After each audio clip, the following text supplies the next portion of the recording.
ਬਾਬੂਸ਼ਾਹੀ ਦੇਖ ਰਹੇ ਸਾਰਿਆਂ ਦਾ ਸਵਾਗਤ ਹੈ ਜੀ। ਪੰਜਾਬ ਯੂਨੀਵਰਸਿਟੀ ਚੰਡੀਗੜ੍ਹ ਦੇ ਸੈਨੇਟ ਦੇ ਇਲੈਕਸ਼ਨਸ ਹੋਣ ਜਾ ਰਹੇ ਨੇ। ਕੁਝ ਕੁ ਦਿਨ ਬਚੇ ਨੇ। 26 ਅਪ੍ਰੈਲ ਤੋਂ ਸੈਨੇਟ ਦੇ ਇਲੈਕਸ਼ਨਸ ਹੋਣਗੇ ਤੇ ਜਿਹੜੇ ਕੰਟੈਸਟ ਕਰ ਰਹੇ ਨੇ ਵੱਖ-ਵੱਖ ਕਨਸਟੀਟੂਐਂਸੀਜ਼ ਤੋਂ ਜਿਹੜੇ ਕੈਂਡੀਡੇਟਸ ਨੇ ਉਹਨਾਂ ਨੇ ਆਪਣਾ ਜਿਹੜਾ ਪ੍ਰਚਾਰ ਸ਼ੁਰੂ ਕਰ ਦਿੱਤਾ ਹੈਗਾ ਤੇ ਅਲੱਗ-ਅਲੱਗ ਕਨਸਟੀਟੂਐਂਸੀ ਤੇ ਸਾਡੇ ਨਾਲ ਕੈਂਡੀਡੇਟਸ ਨਾਲ ਅਸੀਂ ਗੱਲਬਾਤ ਕਰਦੇ ਆ ਰਹੇ ਹਾਂ।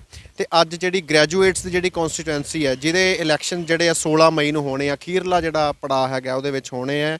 ਤੇ ਇਸ ਕਨਸਟੀਟੂਐਂਸੀ ਤੋਂ ਸਾਡੇ ਨਾਲ ਨੇ ਦਿਆਲ ਪ੍ਰਤਾਪ ਸਿੰਘ ਰੰਧਾਵਾ ਜੀ, ਜੋ ਕਿ ਸੋਪੂ ਜਿਹੜੀ ਇੱਕ ਮੰਨੀ ਪ੍ਰਮੰਨੀ ਪਾਰਟੀ ਹੈ ਯੂਨੀਵਰਸਿਟੀ ਦੇ ਸੋਪੂ ਦੇ ਫਾਊਂਡਰ ਵੀ ਰਹੇ ਨੇ ਤੇ 2 ਵਾਰ ਸਟੂਡੈਂਟ ਕਾਉਂਸਲ ਦੇ ਪ੍ਰੈਜ਼ੀਡੈਂਟ ਰਹੇ। ਉਸ ਤੋਂ ਬਾਅਦ ਪਿਛਲੀਆਂ 3 ਟਰਮ ਤੋਂ ਸੈਨੇਟ ਦੇ ਮੈਂਬਰ ਨੇ। ਰੰਧਾਵਾ ਸਾਹਿਬ ਨਾਲ ਗੱਲਬਾਤ ਕਰਾਂਗੇ, ਸੈਨੇਟ ਬਾਰੇ ਥੋੜਾ ਜਾਣਨ ਦੀ ਕੋਸ਼ਿਸ਼ ਕਰਾਂਗੇ। ਸਤਿ ਸ਼੍ਰੀ ਅਕਾਲ ਜੀ, ਸਵਾਗਤ ਹੈ ਜੀ ਤੁਹਾਡਾ। ਸਤਿ ਸ਼੍ਰੀ ਅਕਾਲ ਜੀ, ਸ਼ੁਕਰੀਆ। ਰੰਧਾਵਾ ਸਾਹਿਬ ਤੁਸੀਂ ਦੱਸੋ ਜੀ, ਹੁਣ ਤੱਕ ਜਿਹੜਾ ਹੈਗਾ being a student of university, student ਤੋਂ ਲੈ ਕੇ ਫਿਰ ਪ੍ਰੈਜ਼ੀਡੈਂਟ ਬਣਨਾ, ਫਿਰ ਸੈਨੇਟ ਦੇ ਮੈਂਬਰ ਬਣਨਾ, ਉਹ ਸਾਰਾ ਸਫ਼ਰ ਕਿਵੇਂ ਰਿਹਾ? ਕੀ ਪੜਾਅ ਦੇਖੇ ਤੇ ਕੀ ਕੁਝ ਦੇਖਣ ਨੂੰ ਮਿਲਿਆ? ਯੂਨੀਵਰਸਿਟੀ ਨੂੰ ਕਿਵੇਂ ਦੇਖਦੇ ਹੋ ਜੀ? ਦੇਖੋ ਜੀ, ਸਭ ਤੋਂ ਪਹਿਲਾਂ ਤਾਂ ਬੰਦਾ ਜੋ ਵੀ ਹੁੰਦਾ ਹੈ ਉਹਦੇ ਵਿੱਚ ਉਹਨਾਂ ਦੇ ਮਾਂ ਪਿਓ ਔਰ ਜਿਹੜੀ ਜੀਵਨ ਸ਼ੈਲੀ ਉਹ ਸਮਾਜ ਤੋਂ ਸਿੱਖਦਾ ਉਹ, ਅਤੇ ਤੀਸਰਾ ਜਿਹੜੇ ਫਾਰਮਲ ਵਿਦਿਅਕ ਸੰਸਥਾਵਾਂ ਨੇ। ਮੈਂ ਸਮਝਦਾ ਇਹ ਤਿੰਨੇ ਚੀਜ਼ਾਂ ਦਾ ਬੜਾ ਵੱਡਾ ਰੋਲ ਹੈ ਕਿਸੇ ਵੀ ਪਰਸਨੈਲਿਟੀ, ਕਿਸੇ ਵੀ ਬੰਦੇ ਦੀ ਜਿਹੜੀ ਕੋਈ ਹਿਊਮਨ ਸਾਈਕੋਲੋਜੀ ਉਹਨੂੰ ਡਿਵੈਲਪ ਕਰਨ ਵਾਸਤੇ। ਅਤੇ ਜੋ ਕੁਛ ਵੀ ਇਸ ਵੇਲੇ ਜਿੱਥੇ ਕਿਤੇ ਵੀ ਪਰਮਾਤਮਾ ਦੀ ਕਿਰਪਾ ਨਾਲ ਪਹੁੰਚੇ ਹਾਂ, ਹਰ ਵਿਦਿਅਕ ਸੰਸਥਾ ਦਾ ਜਿਹਦੇ 'ਚੋਂ ਪੜ੍ਹ ਕੇ ਆਏ ਹਾਂ, ਔਰ ਖ਼ਾਸ ਕਰਕੇ ਪੰਜਾਬ ਯੂਨੀਵਰਸਿਟੀ ਦਾ ਬੜਾ ਵੱਡਾ ਰੋਲ ਹੈ। ਅਤੇ ਇੱਕ ਹਿਸਾਬ ਦਾ ਇਹ ਕਹਿ ਸਕਦੇ ਹਾਂ ਕਿ ਸਾਰੀ ਉਮਰ ਲਈ ਰਿਣੀ ਹੈ ਜੀ ਇਸ ਸੰਸਥਾ ਦੇ, ਵੀ ਕਿੱਥੇ ਤੱਕ ਸਾਨੂੰ ਸਫ਼ਰ ਕਰਨ ਦਾ ਮੌਕਾ ਮਿਲਿਆ, ਸਮਝਣ ਦਾ ਮੌਕਾ ਮਿਲਿਆ, ਐਜ਼ ਏ ਸਟੂਡੈਂਟ ਵੀ, ਐਜ਼ ਏ ਰਿਪਰੈਜ਼ੈਂਟੇਟਿਵ ਵੀ, ਔਰ as a part of the policy makers ਵੀ। ਇੱਕ ਮੈਂ ਸਮਝਦਾ ਬੜੇ ਮਾਣ ਵਾਲੀ ਗੱਲ ਹੈ। ਔਰ ਉਹ ਵੀ ਹਿੰਦੁਸਤਾਨ ਦੀ ਜਿਹੜੇ ਵਨ ਆਫ ਦੀ ਓਲਡੈਸਟ ਯੂਨੀਵਰਸਿਟੀ ਹੈ, ਜਿਹੜੀ ਕਿ 1882 ਦੇ ਵਿੱਚ ਇੱਥੇ ਇਸਟੈਬਲਿਸ਼ ਕੀਤੀ ਗਈ। ਲਾਹੌਰ ਉਦੋਂ ਪਹਿਲਾਂ ਸ਼ੁਰੂ ਉੱਥੋਂ ਹੁੰਦਾ। ਆਫਟਰ 3 ਪ੍ਰੈਜ਼ੀਡੈਂਸੀ ਕਾਲਜਸ ਸੀਗੇ, ਬੋਂਬੇ, ਕੈਲਕਟਾ, ਮੈਡਰਾਸ ਦੇ ਵਿੱਚ, ਔਰ ਉਸ ਤੋਂ ਬਾਅਦ ਫਿਰ ਪੰਜਾਬ ਯੂਨੀਵਰਸਿਟੀ ਆਉਂਦੀ ਹੈ ਹੋਂਦ ਵਿੱਚ। ਅਤੇ ਇਹ ਬੜੇ ਮਾਣ ਵਾਲੀ ਗੱਲ ਹੈ ਕਿ ਜਿਹੜੀ ਆਪਣੀ ਇੰਡੀਅਨ ਮਾਡਰਨ ਹਿਸਟਰੀ ਹੈ ਇਹਦੇ 'ਚ ਬੜਾ ਅਹਿਮ ਰੋਲ ਹੈ। ਇਹਦੀਆਂ ਜੁਰਿਸਡਿਕਸ਼ਨਸ ਜਿਹੜੀਆਂ ਦਿੱਲੀ ਤੱਕ, ਔਰ ਕਦੀ ਪੈਨ ਇੰਡੀਆ ਜਿਹੜੇ ਹੋਰਨਾਂ ਜਗ੍ਹਾ ਦੇ ਉੱਤੇ ਵੀ ਐਜੂਕੇਸ਼ਨ ਸੀਗੀ, ਉੱਥੇ ਤੱਕ ਇਹਦੇ ਸੈਂਟਰਸ ਹੁੰਦੇ ਸੀਗੇ। ਬਟ ਉਦੋਂ ਹਾਇਰ ਐਜੂਕੇਸ਼ਨ ਦਾ ਵਿਸਥਾਰ ਇੰਨਾ ਜ਼ਿਆਦਾ ਨਹੀਂ ਸੀ ਹੋਇਆ, ਅਤੇ ਇਸ ਕਰਕੇ ਜਿਉਂ-ਜਿਉਂ ਇਸ ਵਿਸਥਾਰ ਹੁੰਦਾ ਗਿਆ, ਲੋਕ ਜ਼ਿਆਦਾ ਹਾਇਰ ਐਜੂਕੇਸ਼ਨ ਵੱਲ ਵੱਧਦੇ ਗਏ, ਤਿਉਂ-ਤਿਉਂ ਨਵੀਆਂ ਹੋਰ ਯੂਨੀਵਰਸਿਟੀਜ਼ ਉਤਪੰਨ ਹੁੰਦੀਆਂ ਰਹੀਆਂ, ਇਸਟੈਬਲਿਸ਼ ਹੁੰਦੀਆਂ ਰਹੀਆਂ। ਅਤੇ ਅੱਜ ਦੇ ਟਾਈਮ ਵਿੱਚ ਵੀ ਮੈਂ ਸਮਝਦਾ ਬੜੀ ਇੰਪੋਰਟੈਂਟ ਇੰਸਟੀਟਿਊਟ ਹੈ, ਔਰ of national importance, not only national importance but of international importance.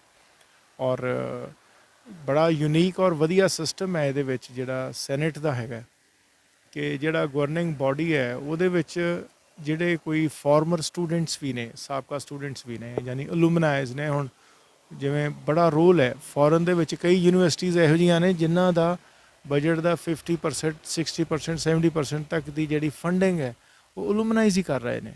ਇੰਨਾ ਤਕੜਾ ਰੋਲ ਹੈ। ਔਰ ਮੈਂ ਸਮਝਦਾ ਕਿ ਇਹ ਬੜਾ ਇੱਕ ਅੱਛਾ ਸਿਸਟਮ ਹੈ ਜਿਹਦੇ ਵਿੱਚ ਡੈਮੋਕ੍ਰੇਟਿਕਲੀ ਇਲੈਕਟ ਹੋ ਕੇ ਜਿਹੜੇ ਆਪਣੇ ਫਾਰਮਰ ਸਟੂਡੈਂਟਸ ਨੇ ਉਹ ਆਪਣੇ ਨੁਮਾਇੰਦੇ ਭੇਜਦੇ ਨੇ। ਇਸ ਤਰ੍ਹਾਂ ਹੀ ਟੀਚਰਸ 'ਚੋਂ ਆਉਂਦੇ ਨੇ, ਕਾਲਜ ਟੀਚਰਸ 'ਚੋਂ ਆਉਂਦੇ ਨੇ, ਯੂਨੀਵਰਸਿਟੀ ਟੀਚਰਸ 'ਚੋਂ ਆਉਂਦੇ ਨੇ, ਪ੍ਰਿੰਸੀਪਲਸ 'ਚੋਂ ਆਉਂਦੇ ਨੇ, ਟੈਕਨੀਕਲ ਕੌਂਸਟੀਚੁਐਂਸੀ ਹੈ, ਫੈਕਲਟੀਜ਼ ਹੈ। ਸੋ ਇਹ ਬੜਾ ਯੂਨੀਕ ਸਿਸਟਮ ਹੈ। ਡੈਮੋਕ੍ਰੈਟਿਕ ਸੈਟਅਪ ਦੇ ਵਿੱਚ ਇੱਕ ਇੰਸਟੀਟਿਊਟ ਦੇ ਵਿੱਚ ਵੀ ਇੰਨੀ ਅਲੈਬੋਰੇਟਡ ਤਰੀਕੇ ਦੇ ਨਾਲ ਡੈਮੋਕ੍ਰੈਟਿਕ ਸੈਟਅਪ ਹੋਣਾ ਗਵਰਨਿੰਗ ਬਾਡੀ ਦਾ ਇੱਕ ਬੜੀ ਵਧੀਆ ਗੱਲ ਹੈ। ਔਰ ਇੱਥੇ ਕੰਮ ਕਰਨ ਦਾ ਜਿਹੜਾ ਮੌਕਾ ਮਿਲਿਆ, ਮੈਂ ਸਮਝਦਾ ਇਹ ਵੀ ਇੱਕ ਬੜਾ ਸਿੱਖਣ ਦੇ ਵਾਸਤੇ ਔਰ ਲਰਨਿੰਗ ਪੁਆਇੰਟ ਸੀਗਾ। ਔਰ ਜਿੰਨਾ ਮੈਕਸਿਮਮ ਆਪਣੀ ਛੋਟੀ ਬੁੱਧੀ ਨਾਲ ਜਿੰਨਾ ਕੁ ਵੀ ਆਪਾਂ ਕੰਟਰੀਬਿਊਟ ਕਰ ਸਕਦੇ ਕੀਤਾ ਹੈ ਜੀ ਹੁਣ ਤੱਕ। ਰੰਧਾਵਾ ਸਾਹਿਬ, ਤੁਸੀਂ ਕਿਉਂਕਿ ਗ੍ਰੈਜੂਏਟਸ ਦੀ ਕਨਸਟੀਟੂਐਂਸੀ ਤੋਂ ਹੈਗੇ ਹੋ ਤੇ ਸਟੂਡੈਂਟਸ ਨਾਲ ਕਿਤੇ ਨਾ ਕਿਤੇ ਜੁੜਿਆ ਹੋਇਆ, ਕਿਉਂਕਿ ਬਾਕੀ ਜਿਹੜੀਆਂ ਕਨਸਟੀਟੂਐਂਸੀਜ਼ ਨੇ, ਚਾਹੇ ਉਹਦੇ ਵਿੱਚ ਉਹ ਟੀਚਰਸ ਦੀ ਗੱਲ ਹੁੰਦੀ ਹੈ, ਟੀਚਰਸ ਆਪਣੇ ਰੱਖਦੇ ਨੇ ਜਿਹੜੇ ਹੱਕਾਂ ਦੀ ਗੱਲ ਕਰਦੇ ਨੇ, ਕੋਈ ਪ੍ਰਿੰਸੀਪਲ ਕਰਦੇ ਨੇ। ਤੁਸੀਂ ਕਿਉਂਕਿ ਯੂਨੀਵਰਸਿਟੀ ਤਾਂ ਸਟੂਡੈਂਟ ਦੇ ਨਾਲ ਜੁੜੀ ਹੋਈ ਹੈ ਸਭ ਤੋਂ ਜ਼ਿਆਦਾ, ਸੋ ਸਟੂਡੈਂਟਸ ਦੇ ਕਿਹੜੇ ਇਸ਼ੂ ਨੇ ਜੋ ਹੁਣ ਤੱਕ ਮਤਲਬ ਲਗਾਤਾਰ ਉੱਠਦੇ ਆਏ ਨੇ, ਅਤੇ ਮਤਲਬ ਤੁਸੀਂ ਉਹਨਾਂ ਨੂੰ ਬਾਕੀ ਸਾਰਿਆਂ ਨਾਲ ਕਿਵੇਂ ਵੱਖ ਕਰਕੇ ਦੇਖਦੇ ਹੋ? ਦੇਖੋ ਜੀ, ਪਹਿਲੀ ਗੱਲ ਤਾਂ ਹੈ ਕਿ ਆਪਣੇ ਜਿਹੜੀ ਇਕਨੋਮਿਕ ਡਿਸਪੈਰਿਟੀ ਹੈ ਬਹੁਤ ਜ਼ਿਆਦਾ ਹੈ। ਤੇ ਜਿਹਦੇ ਵਿੱਚ ਐਜੂਕੇਸ਼ਨ ਜਿਹੜੀ ਹੈ ਸਪੈਸ਼ਲੀ ਹਾਇਰ ਐਜੂਕੇਸ਼ਨ ਬੜੀ ਅਫੋਰਡੇਬਲ ਔਰ ਰੀਜ਼ਨੇਬਲ ਔਰ ਜਿਹੜੀ ਜੌਬ ਓਰੀਐਂਟਡ ਹੋਵੇ, ਇਹ ਐਜੂਕੇਸ਼ਨ ਦੇਣ ਦੀ ਲੋੜ ਹੈ। ਔਰ ਇੱਥੇ ਮੈਂ ਇਸ ਕਰਕੇ ਇਹ ਗੱਲ 'ਤੇ ਐਮਫਸਿਸ ਦੇ ਰਿਹਾ ਹੈਗਾ ਕਿ ਲੇਟ 90s ਦੇ ਵਿੱਚ ਗੌਰਮੈਂਟਸ ਦੀਆਂ ਪੋਲਿਸੀ ਇਹ ਆਈ ਸੀਗੀ ਹਾਇਰ ਐਜੂਕੇਸ਼ਨ ਵਾਸਤੇ ਕਿ ਜਨਰੇਟ ਯੂਰ ਓਨ ਰਿਸੋਰਸਸ। ਇੱਕ ਟਰਮੀਨੋਲੋਜੀ ਬੜੀ ਕਾਮਨ ਸੀਗੀ ਕਿ ਤੁਸੀਂ ਆਪਣਾ ਜਿਹੜੇ ਰਿਸੋਰਸਸ ਨੇ ਉਹ ਆਪ ਜਨਰੇਟ ਕਰੋ। ਉਹਦਾ ਮਤਲਬ ਇਹ ਹੈ ਕਿ ਜਿਹੜੀ ਵੀ ਸੰਵਿਧਾਨਕ ਸ਼ਕਤੀ ਮਿਲੀ ਹੋਈ ਸੀਗੀ ਫਾਈਨਾਂਸ ਐਂਡ ਐਜੂਕੇਸ਼ਨ ਦੇ ਸਬਜੈਕਟ ਦੇ ਉੱਤੇ, ਐਜੂਕੇਸ਼ਨ ਦਾ 6% ਹਿੱਸਾ ਹੁੰਦਾ ਜੀ ਆਫ ਨੈਸ਼ਨਲ GDP, ਜਿਹੜਾ ਨੈਸ਼ਨਲ ਗ੍ਰੋਸ ਡੋਮੈਸਟਿਕ ਪ੍ਰੋਡਕਟ ਹੁੰਦਾ ਹੈ ਉਹਦੇ ਵਿੱਚ। ਔਰ ਉਹ ਮੇਰਾ ਖਿਆਲ ਹੈ ਫਸਟ ਕਮਿਸ਼ਨ 1948 'ਚ ਡਾਕਟਰ ਰਾਧਾ ਕ੍ਰਿਸ਼ਨ ਕਮਿਸ਼ਨ ਬਣਿਆ, ਫਿਰ ਕੋਠਾਰੀ ਕਮਿਸ਼ਨ ਬਣਿਆ ਲੇਟ 60s ਦੇ ਵਿੱਚ, ਨਿਊ ਐਜੂਕੇਸ਼ਨ ਪਾਲਿਸੀ 86 'ਚ ਆਈ ਹੈ, ਫਿਰ 90s 2000 ਆਨਵਰਡਸ ਵੀ ਹੁਣ ਕਰੰਟ ਵੀ ਇੱਕ ਪਾਲਿਸੀ ਜਿਹੜੀ ਆ ਉਹ ਆ ਚੁੱਕੀ ਹੈ। ਇਹ ਸਾਰੀਆਂ ਪਾਲਿਸੀਜ਼ ਦੇ ਆਉਣ ਨਾਲ ਔਰ ਉਹਨਾਂ ਦੀ ਇੰਪਲੀਮੈਂਟੇਸ਼ਨ ਤੱਕ ਬੜਾ ਫਰਕ ਹੋ ਜਾਂਦਾ ਹੈ। ਕਿਹਾ ਤਾਂ ਜਾਂਦਾ ਹੈ ਕਿ 6% ਆਫ NGDP ਸਾਡਾ ਹੋਣਾ ਚਾਹੀਦਾ, ਪਰ ਇਹ ਕਦੀ ਵੀ 6% ਹੋਇਆ ਨਹੀਂ। ਜਿਹੜਾ ਇਸ ਵਕਤ ਪ੍ਰਾਈਵੇਟ ਅਦਾਰੇ ਜਿਹੜੇ ਨੇ ਉਹ ਇੰਨੇ ਜ਼ਿਆਦਾ ਮਸ਼ਰੂਮ ਅਪ ਹੋ ਰਹੇ ਨੇ ਔਰ ਜਿਹੜੀ ਪਬਲਿਕ ਸੈਕਟਰ ਦੀ ਐਜੂਕੇਸ਼ਨ ਹੈ ਇਹਦੇ ਵਿੱਚ ਪੈਸਾ ਸਰਕਾਰ ਪੂਰਾ ਨਹੀਂ ਦਿੰਦੀ। ਉਹ ਬਜਟਰੀ ਪ੍ਰੋਵੀਜ਼ਨਸ ਜਿਹੜੀਆਂ ਨੇ ਉਹ ਨਹੀਂ ਹੈਗੀਆਂ। ਇੱਕ ਤਾਂ ਇਹ ਬੜਾ ਵੱਡਾ ਇਸ਼ੂ ਹੈ ਔਰ ਉਹਦੇ 'ਤੇ ਜਿਹੜੇ ਸਾਡੇ ਪਾਰਲੀਮੈਂਟੇਰੀਅਨਸ ਨੇ ਉਹਨਾਂ ਦੀ ਜ਼ਿੰਮੇਵਾਰੀ ਜ਼ਿਆਦਾ ਬਣਦੀ ਹੈ ਕਿ ਜਿਹੜਾ ਐਜੂਕੇਸ਼ਨ ਨੂੰ, ਔਰ ਖਾਸ ਕਰਕੇ ਹਿੰਦੁਸਤਾਨ ਵਰਗਾ ਮੁਲਕ ਜਿਹੜਾ ਐਡਾ ਵੱਡਾ ਮੁਲਕ ਹੈ, ਕਿ ਇੱਥੇ ਐਜੂਕੇਸ਼ਨ ਦਾ ਵਿਸਥਾਰ ਔਰ ਉਹਦੀ ਕੁਆਲਿਟੀ ਕੰਟਰੋਲ ਬੜਾ ਜ਼ਰੂਰੀ ਹੈ, ਇਹ ਹੋਣਾ ਚਾਹੀਦਾ। ਅਤੇ ਦੂਸਰੀ ਗੱਲ ਜਿਹੜੀ ਮੈਂ ਮਾਡਲ ਆਪਣਾ ਜਿਹੜਾ ਪੰਜਾਬ ਯੂਨੀਵਰਸਿਟੀ ਦਾ ਇਹਨੂੰ ਸਟੱਡੀ ਕਰ ਲਈਏ ਤਾਂ ਇਹਦੇ ਵਿੱਚ ਸਾਡੇ 2 ਕਿਸਮ ਦੇ ਨੇ ਜੀ। ਇਸ ਵੇਲੇ ਪੰਜਾਬ ਦੇ ਵਿੱਚ 6 ਜ਼ਿਲ੍ਹੇ ਨੇ ਜਿਹੜੇ ਐਫੀਲੇਟਡ ਨੇ ਪੰਜਾਬ ਯੂਨੀਵਰਸਿਟੀ ਦੇ ਨਾਲ, ਅਤੇ ਉਹਨਾਂ ਵਿੱਚ ਵੀ ਕਈ ਵੱਡੇ ਸ਼ਹਿਰ ਨੇ ਅਤੇ ਬਾਕੀ ਕਈ ਰੂਰਲ ਏਰੀਆਜ਼ ਨੇ। ਔਰ ਰੂਰਲ ਏਰੀਆਜ਼ ਦੇ ਵਿੱਚ ਜਿਹਦੇ ਵਿੱਚ ਲਾਈਕ ਜਿਹੜੇ ਤਾਂ ਹੁਣ ਵੱਡੇ ਸ਼ਹਿਰ ਕਰ ਲਈਏ, ਜਿਹਦੇ ਵਿੱਚ ਲੁਧਿਆਣਾ ਹੈ, ਹੁਸ਼ਿਆਰਪੁਰ ਹੈ, ਠੀਕ ਹੈ, ਔਰ ਬਾਕੀ ਚੰਡੀਗੜ੍ਹ ਇਟਸੈਲਫ ਹੈ। ਇੱਥੇ ਥੋੜ੍ਹੀਆਂ ਜਿਹੀਆਂ ਐਕਟੀਵਿਟੀਜ਼ ਡਿਫਰੈਂਟ ਕਿਸਮ ਦੀਆਂ ਨੇ ਔਰ ਰਿਕੁਆਇਰਮੈਂਟਸ ਡਿਫਰੈਂਟ ਕਿਸਮ ਦੀਆਂ ਨੇ। ਜਿਹੜੇ ਰੂਰਲ ਏਰੀਆਜ਼ ਨੇ ਉੱਥੇ ਜ਼ਿਆਦਾ ਜਿਹੜਾ ਹੈਗਾ ਲੋ ਇਕਨੋਮਿਕ ਬਜਟ ਦੇ ਜਿਹੜੇ ਹੈਗੇ ਨੇ ਸਟੂਡੈਂਟਸ ਉੱਥੇ ਆਉਂਦੇ ਨੇ। ਉੱਥੇ ਫੀਸਾਂ ਬੜੀਆਂ ਰੀਜ਼ਨੇਬਲ ਹੋਣੀਆਂ ਚਾਹੀਦੀਆਂ। ਕਿ ਮੈਂ ਤੁਹਾਨੂੰ ਅੱਜ ਤੋਂ 4 ਸਾਲ ਪਹਿਲਾਂ ਦੀ ਗੱਲ ਦੱਸਦਾ ਜੀ, ਤਲਵਾਰੇ ਦੇ ਸਟੂਡੈਂਟਸ ਨੇ ਮੈਨੂੰ ਕੋਈ ਅਪਰੋਚ ਕੀਤਾ, ਕਹਿੰਦੇ ਕਿ ਸਾਡੇ ਇੱਥੇ ਨਾ ਜੀ 400 ਸੀਟ ਹੈ ਫਸਟ ਈਅਰ ਦੀ ਔਰ ਸਾਡਾ ਇੱਥੇ 1500 ਸਟੂਡੈਂਟਸ ਨੇ ਅਪਲਾਈ ਕਰ ਦਿੱਤਾ ਹੈ। ਅਤੇ ਉਹ ਜੀ ਹੁਣ ਜਾਂ ਤਾਂ ਬਾਕੀ ਬੱਚੇ ਹੁਸ਼ਿਆਰਪੁਰ ਜਾਣਗੇ ਅਤੇ ਹੁਸ਼ਿਆਰਪੁਰ ਵਾਸਤੇ ਉਹਨਾਂ ਕੋਲ ਆਉਣ ਜਾਣ ਲਈ ਵੀ ਜਿਹੜਾ ਉਹ ਖਰਚਾ ਵਧੇਗਾ, ਜਿਹਦੇ ਕਰਕੇ ਅਫੋਰਡ ਨਹੀਂ ਕਰ ਪਾਉਂਦੇ ਵੀ ਸਾਡਾ ਕੋਈ ਇਹਦਾ ਹੱਲ ਕੱਢ ਦਿਓ। ਸੋ ਮੇਰਾ ਤੁਹਾਨੂੰ ਇਹ ਮਸਲਾ ਦੱਸਣ ਤੋਂ ਮਤਲਬ ਇਹ ਵੀ ਚਲੋ ਉਸ ਵਕਤ ਉਸ ਮਸਲੇ ਨੂੰ ਹੱਲ ਵੀ ਕੀਤਾ। ਬਈ ਜਿਹੜੇ ਇਕਨੋਮਿਕ ਡਿਸਪੈਰਿਟੀ ਹੈ, ਜਿਹੜੇ ਜਿੱਥੇ ਸਾਨੂੰ ਐਜੂਕੇਸ਼ਨ ਉੱਥੇ ਤੱਕ ਪਹੁੰਚਾਉਣ ਦੀ ਲੋੜ ਹੈ ਜਿੱਥੇ ਤੱਕ ਲੋਕਾਂ ਦੇ ਵਿੱਚ ਸਮਰੱਥਾ ਘੱਟ ਹੈ, ਔਰ ਇਸੇ ਹੀ ਏਜੰਡੇ ਦੇ ਤਹਿਤ ਜਿਹੜੇ ਪਹਿਲੇ ਕੰਮ ਅਸੀਂ ਪੰਜਾਬ ਯੂਨੀਵਰਸਿਟੀ ਦੇ ਸੈਨੇਟ ਦੇ ਵਜੋਂ ਕੀਤੇ ਵੀ ਇੱਕ ਤਾਂ ਥੋੜ੍ਹੀਆਂ ਫੀਸਿਸ ਘੱਟ ਰਹਿਣ ਤਾਂ ਕਿ ਬੱਚੇ ਆਪਣੇ ਜਿਹੜੇ ਲੋ ਇਕਨੋਮਿਕ ਜ਼ੋਨ ਤੋਂ ਆਉਂਦੇ ਨੇ ਉਹਨਾਂ ਨੂੰ ਹਾਇਰ ਐਜੂਕੇਸ਼ਨ ਇੱਕ ਬੋਝ ਨਾ ਲੱਗੇ। ਦੂਸਰਾ education at the door step ਇੱਕ ਇਹ ਵੀ ਹੈ, ਜਿਹਦੇ ਕਰਕੇ ਪੰਜਾਬ ਯੂਨੀਵਰਸਿਟੀ ਦੀ ਬੜੀ ਵਧੀਆ ਐਕਸਪੈਂਸ਼ਨ ਹੈ ਜੀ। ਇਹਦੇ ਰੀਜਨਲ ਸੈਂਟਰ ਨੇ, regional centre is as good as campus. ਇੱਕ ਹੁਸ਼ਿਆਰਪੁਰ ਹੈ, ਲੁਧਿਆਣੇ ਹੈ ਔਰ ਮੁਕਤਸਰ ਹੈ। ਇੱਕ ਮੁਕਤਸਰ 'ਚ ਰੂਰਲ ਕੌਣੀ ਵਾਲਾ ਹੈਗਾ ਜੀ। ਔਰ ਦੂਸਰਾ ਜਿਹੜਾ ਇੱਕ ਨਵੀਂ ਆਈ ਹੈ ਜੀ ਪਾਲਿਸੀ, ਉਹਦੇ ਵਿੱਚ ਵੀ ਅਸੀਂ ਬੜੇ ਤਕੜੇ ਹੋ ਕੇ ਔਰ ਉਹਨੂੰ ਪੂਰਾ ਅੱਛੇ ਤਰੀਕੇ ਦੇ ਨਾਲ ਭੁਗਤਾਉਣ ਦੀ ਕੋਸ਼ਿਸ਼ ਕੀਤੀ ਹੈ, ਜਿਹਦੇ 'ਚ PU ਕੌਂਸਟੀਟਿਊਐਂਟ ਕਾਲਜਿਸ ਨੇ, ਉਹ ਵੀ ਆਲਮੋਸਟ ਛੋਟੇ ਟਾਊਨਸ਼ਿਪਸ ਦੇ ਵਿੱਚ ਜਾਂ ਵੱਡੇ ਪਿੰਡਾਂ ਦੇ ਵਿੱਚ ਕਾਲਜ ਖੋਲ੍ਹੇ ਗਏ ਆ। ਜਿਵੇਂ ਸਿੱਖਾਂ ਵਾਲਾ ਇੱਕ ਵੱਡਾ ਪਿੰਡ ਹੈਗਾ, ਧਰਮਕੋਟ ਹੈਗਾ, ਸੋ ਮੋਹਨ ਕੇ ਉਥਾੜ ਹੈਗਾ ਇੱਥੇ ਗੁਰੂ ਹਰਸਾਏ ਲਾਗੇ। ਸੋ ਇਸ ਤਰ੍ਹਾਂ ਇੱਕ ਐਜੂਕੇਸ਼ਨ ਨੂੰ ਲੋਕਾਂ ਦੇ ਵਿੱਚ ਜਿੱਥੇ ਉਹ ਥੋੜ੍ਹਾ ਆਪਣੇ ਸਹੀ ਤਰੀਕੇ ਨਾਲ, ਜਿਨ੍ਹਾਂ ਕੋਲ ਫੰਡਿੰਗ ਦੀਆਂ ਥੋੜ੍ਹੇ ਇਕਨੋਮਿਕ ਰਿਸੋਰਸਿਸ ਲਿਮਿਟਡ ਨੇ, ਵੀ ਉੱਥੇ ਤੱਕ ਪਹੁੰਚਾ ਸਕੀਏ। ਇਸ ਦੇ ਉੱਤੇ ਹਮੇਸ਼ਾ ਹੀ ਤਕੜੇ ਹੋ ਕੇ ਕੰਮ ਕੀਤਾ ਜੀ। ਔਰ ਦੂਸਰਾ ਜਿਹੜੀਆਂ ਫੀਸ ਸਟਰਕਚਰਸ ਨੇ ਉਹਨਾਂ ਨੂੰ ਵੀ ਕਾਫੀ ਬੈਲੈਂਸਡ ਔਰ ਕੰਟਰੋਲ ਤਰੀਕੇ ਨਾਲ ਰੱਖ ਕੇ, ਤਾਂ ਕਿ ਬੱਚਿਆਂ ਦੇ ਉੱਤੇ ਬੋਝ ਜ਼ਿਆਦਾ ਨਾ ਪਵੇ, ਉਹਨਾਂ ਦੇ ਪੇਰੈਂਟਸ ਦੇ ਉੱਤੇ ਬੋਝ ਜ਼ਿਆਦਾ ਨਾ ਪਵੇ। ਅਤੇ ਇਸ ਤਰੀਕੇ ਦੇ ਨਾਲ ਅਸੀਂ ਕੰਮ ਕਰਨ ਦੀ ਕੋਸ਼ਿਸ਼ ਕੀਤੀ ਹੈ ਜੀ। ਇਹ ਤਾਂ ਪੰਜਾਬ ਯੂਨੀਵਰਸਿਟੀ ਦਾ ਜਿਹੜਾ ਮਾਡਲ ਹੈ, ਜਿਹੜਾ ਲਾਈਕ ਰੂਰਲ ਐਜੂਕੇਸ਼ਨ ਦੇ ਵਾਸਤੇ ਵੀ ਕੰਸਰਨ ਹੈਗਾ, ਜਿਹੜੀ ਬਾਕੀ ਅਰਬਨਾਈਜ਼ਡ ਏਰੀਆ ਵਿੱਚ ਹੋਰ ਬੈਟਰ ਕੋਰਸਿਸ ਦਿੱਤੇ ਜਾਣ। ਜਿਹੜੀ ਇਸ ਵੇਲੇ ਡਿਮਾਂਡ ਹੈ, ਜਿਹਦੇ ਵਿੱਚ ਇੰਡਸਟਰੀ ਦੀ ਡਿਮਾਂਡ ਹੈ ਜਾਂ ਜੋ ਸੁਸਾਇਟੀ ਦੀ ਡਿਮਾਂਡ ਹੈ ਵੀ ਕਿਸ ਤਰੀਕੇ ਦਾ ਹਿਊਮਨ ਰਿਸੋਰਸ ਹੋਣਾ ਚਾਹੀਦਾ, ਕਿਸ ਤਰੀਕੇ ਦੇ ਨਵੇਂ ਕੋਰਸਿਸ ਆਉਣੇ ਚਾਹੀਦੇ ਨੇ, ਉਹ ਸਾਰੇ ਉੱਤੇ ਅਸੀਂ ਹਮੇਸ਼ਾ ਕੰਮ ਕੀਤਾ ਔਰ ਆਉਣ ਵਾਲੇ ਸਮੇਂ 'ਚ ਵੀ ਉਸੇ ਉੱਤੇ ਕੰਮ ਕਰਾਂਗੇ ਜੀ। ਰੰਧਾਵਾ ਸਾਹਿਬ, ਤੁਸੀਂ ਕਿਉਂਕਿ ਸਟੂਡੈਂਟ ਰਹੇ ਹੋ, ਜਦੋਂ ਤੁਸੀਂ ਸਟੂਡੈਂਟ ਸੀਗੇ, ਤੁਸੀਂ ਸੈਨੇਟ ਦੀ ਵਰਕਿੰਗ ਦੇਖਦੇ ਹੋਵੋਗੇ, ਉਦੋਂ ਸ਼ਾਇਦ ਤੁਹਾਡੇ ਮਨ ਦੇ ਵਿੱਚ ਆਉਂਦਾ ਹੋਊਗਾ ਕਿ ਅਗਰ ਕੱਲ ਨੂੰ ਮੌਕਾ ਮਿਲਿਆ ਤੇ ਇਸ ਚੀਜ਼ ਨੂੰ ਇਸ ਤਰੀਕੇ ਨਾਲ ਬਦਲਾ ਇਹ ਚ ਲਿਆਵਾਂਗੇ, ਇਹ ਕਰ ਸਕਦੇ ਹਾਂ, ਇਹ ਹੋ ਸਕਦਾ ਹੈ। ਫਿਰ ਉਦੋਂ ਤੁਸੀਂ ਸਟੂਡੈਂਟ ਤੋਂ ਬਾਅਦ ਜਦੋਂ ਸੈਨੇਟ ਦੇ ਵਿੱਚ ਆਏ, ਕਿਹੜੀਆਂ ਚੀਜ਼ਾਂ ਜਿਹੜੀਆਂ ਤੁਸੀਂ ਬਦਲਣ ਵਿੱਚ ਕਾਮਯਾਬ ਹੋ ਗਏ ਜੀ? ਦੇਖੋ ਜੀ, ਇੱਕ ਤਾਂ ਫੀਸ ਸਟਰਕਚਰ ਦੇ ਉੱਤੇ ਕਾਫੀ ਸਟਰੋਂਗਲੀ ਅਸੀਂ ਉਹਨੂੰ ਕੰਟਰੋਲ, ਜਿਵੇਂ ਬੈਲੈਂਸ ਤਰੀਕੇ ਨਾਲ ਗੱਲ ਕੀਤੀ ਹੈ ਕਰਦੀ, ਉਹਦੇ ਉੱਤੇ ਹੋਏ। ਬਾਕੀ ਜਿਹੜੇ ਕੋਰਸਿਸ ਨੇ ਉਹਨਾਂ ਦੇ ਵਾਸਤੇ ਕਿਸ ਤਰੀਕੇ ਦੇ ਨਾਲ ਲਾਈਕ ਉਹਨਾਂ ਦੀ ਚੇਂਜ ਹੈ ਜਾਂ ਉਹਨਾਂ ਦੀ ਰਿਕੁਆਇਰਮੈਂਟ ਹੈ, ਜਾਂ ਜਿਹੜੇ ਜੋਬ ਓਰੀਐਂਟਡ ਨੇ ਉਹਨਾਂ ਨੂੰ ਇੰਪਲੀਮੈਂਟ ਕਰਨ ਦੀ ਗੱਲ ਹੈ। ਔਰ ਕਈ ਚੀਜ਼ਾਂ ਮੈਨੂੰ ਲੱਗਦੀਆਂ ਕਿ ਜਿਹਦੇ ਉੱਤੇ ਅਸੀਂ ਕੰਮ ਕੀਤਾ ਹੈ ਪਰ ਉਹਦੇ ਉੱਤੇ ਥੋੜ੍ਹੀ ਕਾਮਯਾਬੀ ਘੱਟ ਮਿਲੀ ਹੈ। ਉਹਦਾ ਕਾਰਨ ਹੈ ਕਿ ਸਾਡੇ ਹਾਊਸ ਦੇ ਵਿੱਚ ਜਦੋਂ ਅਸੀਂ ਕੋਈ ਮੁੱਦਾ ਇਹੋ ਜਿਹਾ ਉਠਾਉਂਦੇ, ਉਹਦੇ ਵਿੱਚ ਸਾਡੇ ਲਾਈਕ ਮਾਈਂਡਡ ਬੰਦੇ, ਸਾਡੇ ਆਪਣੇ ਨਾਲ ਦੇ ਵੀ ਜਿਹੜੇ ਆ, ਉਹ ਉਸ 'ਤੇ ਕਈ ਵਾਰੀ ਸਪੋਰਟ ਨਹੀਂ ਕਰ ਪਾਉਂਦੇ। ਹੁਣ ਜਿਵੇਂ ਮੈਂ ਸ਼ੁਰੂ ਤੋਂ ਇੱਕ ਚੀਜ਼ ਦੇ ਨੂੰ ਜ਼ਰੂਰ ਅਪੋਜ਼ ਕੀਤਾ ਕਿ ਜਿਸ ਤਰੀਕੇ ਨਾਲ ਪਾਪੂਲੇਸ਼ਨ ਗਰੋ ਕਰ ਰਹੀ ਹੈ ਔਰ ਜੋਬਸ ਜਾਂ ਐਮਪਲੋਇਮੈਂਟ ਜਿਹੜੀ ਆ ਉਹ ਅਪਰਚੁਨਿਟੀਜ਼ ਘੱਟ ਰਹੀਆਂ ਨੇ, ਅਸੀਂ ਆਪਣੀ ਰਿਟਾਇਰਮੈਂਟ ਏਜ ਜਿਹੜੀ ਆ ਨਾ ਉਹ 60 'ਤੇ ਹੀ ਰਹਿਣ ਦੇਈਏ। ਅਤੇ ਜਾਂ ਜੇ ਲੱਗਦਾ ਹੈ ਵੀ ਕੋਈ ਬੰਦਾ ਜਿਹੜਾ ਹੈ ਘੱਟ ਉਮਰ ਵਿੱਚ ਟੀਚਿੰਗ 'ਚ ਆਇਆ ਹੈਗਾ ਤਾਂ ਉਹਨੂੰ ਤੁਸੀਂ minimum 30 years of the service ਦੇ ਦਿਓ, ਵੀ 30 ਈਅਰਸ ਔਰ 60 years of age which ever is earlier. ਜੇ ਫਰਜ਼ ਕਰੋਗੇ ਤੁਸੀਂ 30 ਸਾਲ ਦੀ ਉਮਰ 'ਚ ਲੱਗੇ ਹੋ ਤਾਂ 60 ਸਾਲ 'ਤੇ ਰਿਟਾਇਰ ਹੋ ਗਏ, ਦੈਟਸ ਫਾਈਨ। ਜੇ ਤੁਸੀਂ 35 ਸਾਲ ਦੀ ਉਮਰ 'ਚ ਲੱਗੇ ਹੋ ਤੁਹਾਨੂੰ 65 ਸਾਲ ਮਿਲ ਜਾਵੇ, 30 ਸਾਲ ਦੀ ਸਰਵਿਸ ਮਿਲ ਜਾਵੇ ਪੰਜਾਬ ਵਿੱਚ, ਤਾਂ ਕਿ ਅਸੀਂ ਅਗਲੇ ਬੰਦੇ ਵਾਸਤੇ ਜਗ੍ਹਾ ਖਾਲੀ ਕਰੀਏ। ਇੱਥੇ ਪਹਿਲਾਂ 60 ਤੋਂ 62 ਹੋਣ ਵਾਲੀ ਗੱਲ ਹੋਈ ਹੈ, ਫਿਰ 60 ਤੋਂ 65 ਵਾਲੀ ਗੱਲ ਹੋਈ ਹੈ, ਹੁਣ 65 ਤੋਂ ਵੀ ਵਧਾਉਣ ਦੀ ਗੱਲ ਕਰ ਸਕਦੇ ਨੇ ਆਉਣ ਵਾਲੇ ਸਮੇਂ 'ਚ। ਇਹਦੇ ਨਾਲ ਜਿਹੜਾ ਯੂਥ ਹੈ ਉਹਦੇ ਉੱਤੇ, ਉਹਦੀ ਇੰਪਲੋਇਮੈਂਟ ਦੇ ਉੱਤੇ ਬੜਾ ਅਸਰ ਪੈਂਦਾ ਹੈ। ਔਰ ਮੇਰੇ ਹਿਸਾਬ ਨਾਲ 60 ਸਾਲ ਦੀ ਉਮਰ 'ਤੇ ਰਿਟਾਇਰ ਹੋਣਾ ਬੜੀ ਵਾਜਬ ਗੱਲ ਹੈ, ਤਾਂ ਕਿ ਜਿਹੜਾ ਅਗਲਾ ਬੰਦਾ ਹੈ ਉਹ ਉਸ 'ਤੇ ਕੰਮ ਕਰ ਸਕੇ ਔਰ ਇੱਕ ਜਗ੍ਹਾ ਜਾਂ ਇੱਕ ਵੈਕੈਂਸੀ ਖਾਲੀ ਹੋ ਸਕੇ। ਅਤੇ ਜਿਹੜੇ ਐਕਸਟਰਾ ਆਰਡੀਨਰੀ ਇੰਟੈਲੀਜੈਂਟ ਪ੍ਰੋਫੈਸਰਸ ਹੈਗੇ ਨੇ ਉਹਨਾਂ ਵਾਸਤੇ ਸਾਡੇ ਕੋਲ ਇੱਥੇ ਪ੍ਰਾਵਧਾਨ ਹੈਗਾ ਕਿ ਉਹ ਪ੍ਰੋਫੈਸਰ ਐਮਰਾਈਟਸ ਦੀ ਜਿਹੜੀ ਪੋਜੀਸ਼ਨ ਹੈ ਉਹ ਲੈ ਕੇ ਅਤੇ ਉੱਥੇ ਕੰਮ ਕਰ ਸਕਦੇ ਨੇ। ਸੋ ਉਹਦੇ 'ਤੇ ਕੋਈ ਰਿਟਾਇਰਮੈਂਟ ਵਾਲੀ ਗੱਲ ਨਹੀਂ ਹੁੰਦੀ, ਕਿ ਉਹ ਤਾਂ ਜਿਹੜੇ ਬੰਦੇ ਨੇ ਵੀ ਕੰਮ ਕੀਤਾ ਉਹ ਉੱਥੇ ਆਪਣੇ ਫੀਲਡ ਦਾ ਬਹੁਤ ਤਕੜਾ ਮਾਹਰ ਹੈ ਤਾਂ ਉਹਨੂੰ ਜੋਬ ਓਪਰਚੁਨਿਟੀ ਉਹਦੇ 'ਚ ਹੈਗੀ ਹੈ, ਜਾਂ ਜੋਬ ਨਹੀਂ ਕਹਿੰਦੇ, ਉਹ ਔਨਰੇਰੀਅਮ ਹੁੰਦਾ, ਜਾਂ ਕਹਿ ਲਓ ਉਹਨੂੰ ਇੱਕ ਸੁਵਿਧਾ ਹੁੰਦੀ ਹੈ ਵੀ ਉਹ ਆ ਸਕਦਾ ਅਤੇ ਆਪਣਾ ਕੈਂਪਸ ਜੋ ਹੈ ਕੰਟਰੀਬਿਊਟ ਕਰ ਸਕਦਾ। ਅਤੇ ਇਹ ਵਾਲਾ ਉਹ ਮੁੱਦਾ ਜਿਹਦੇ ਵਿੱਚ ਮੈਨੂੰ ਸਪੋਰਟ ਹਾਊਸ ਤੋਂ ਘੱਟ ਮਿਲੀ ਹੈ, ਜਾਂ ਮੇਰੇ ਆਪਣੇ ਸਾਥੀ ਸੈਨੇਟਰਸ ਨੂੰ, ਕਿਉਂਕਿ ਜ਼ਿਆਦਾ ਤਾਦਾਦ ਇੱਥੇ ਟੀਚਰਸ ਦੀ ਹੈ। ਸੋ ਉਹਨਾਂ ਦਾ ਮੰਨਣਾ ਇਹ ਹੈ ਕਿ ਸਾਡੇ ਲਈ ਰਿਟਾਇਰਮੈਂਟ ਏਜ ਜਿਹੜੀ ਆ ਉਹ 65 ਹੋਣੀ ਜ਼ਿਆਦਾ ਬਿਹਤਰ ਹੈ ਜੀ।